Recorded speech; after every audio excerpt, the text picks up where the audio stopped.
We've talked in some previous installments about the differences between live streaming and pre-recording. But what if you want to do both? It may be as simple as wanting to pre-record your announcements, so you don't have to wait for each and every person to walk up to the podium and then start speaking. It might be that it's easier for your children's moment or special music segment to be pre-recorded ahead of time and inserted into an otherwise live service. In these and countless other cases, you'll want to be able to use pre-recorded segments as a part of your otherwise live presentation. How do you do that? I'll tell you what you need to get started. This is DisciplesNet, and these are discoveries along the way. In bringing DisciplesNet worship services and other resources to you, we've made many discoveries along the way. Whether it's specific types of technology or procedures to use for good results, we're sharing them with you here. Welcome to Discoveries Along the Way. As I mentioned in the introduction, there are a lot of reasons why you might want to be able to insert a pre-recorded segment into an otherwise live presentation. But what do you need to be able to do that? The bad news is that you'll probably need some additional hardware and software, especially if you're using a phone or a tablet and live streaming directly from that. In order to combine both live and pre-recorded content, you'll have to have a way for both video feeds to be available and a means to switch between them. You can do that by way of a hardware switcher, such as an ATEM Mini or a yellow box that you see here.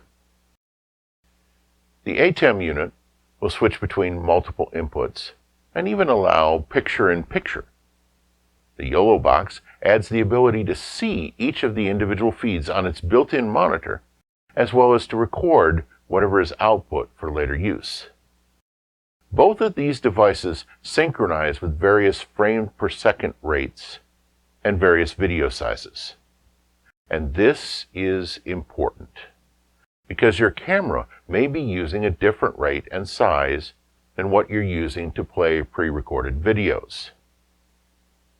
There are hundreds of other products of this type out there, but make sure that whatever you get can synchronize between different frame rates and video sizes.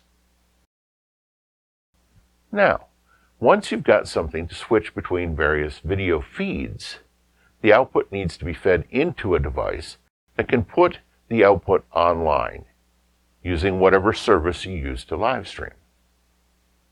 Here too, there are some hardware solutions, like the Teradek you see here. These hardware solutions can run anything from about $500 to multiple thousands. Fortunately, there's another way that can be easier on the budget.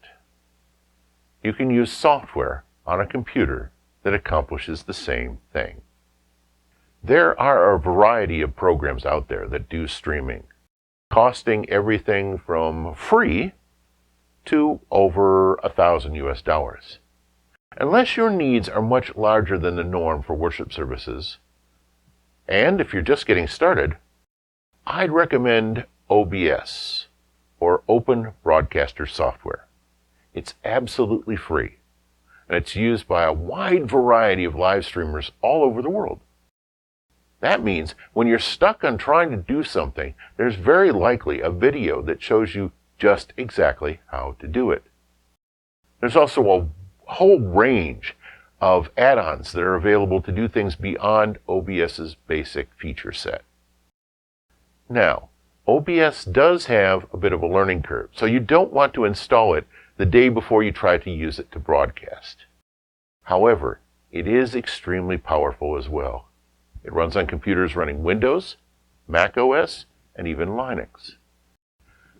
The thing that OBS does so well is to allow you to switch quickly and easily between various scenes, each with their own collection of video inputs, video sources, graphics, sound inputs, and much more. It also supports features like green screen. Depending on your video sources, you might not need the hardware to switch between the video sources at all. OBS comes with the ability to use webcams, video files, still pictures, and window or screen captures built right in. You can even get a video camera input by using a relatively inexpensive capture device, like the one shown here. In addition to pointing and clicking to switch between your sources, you can also set up hotkeys so that a single keystroke will switch between your sources. All of this makes doing a presentation with multiple sources easy to do. There is one caveat to mention. With all that power, you'll need to dedicate some computer hardware to do that. It doesn't require absolute high-end, but going low-end will have your hardware struggling to keep up. I use a laptop with a built-in graphics processor, and that works quite well. Some other folks divide up their functions and have one computer that just does the source switching, which then feeds into another computer, which actually does the streaming. That way, neither system is taxed beyond its limits. However, to feed one computer's output into another computer, you'll need another capture device on the receiving computer. Well, that's it for this installment on live streaming with pre-recorded video. Keep watching this channel for more DisciplesNet discoveries along the way.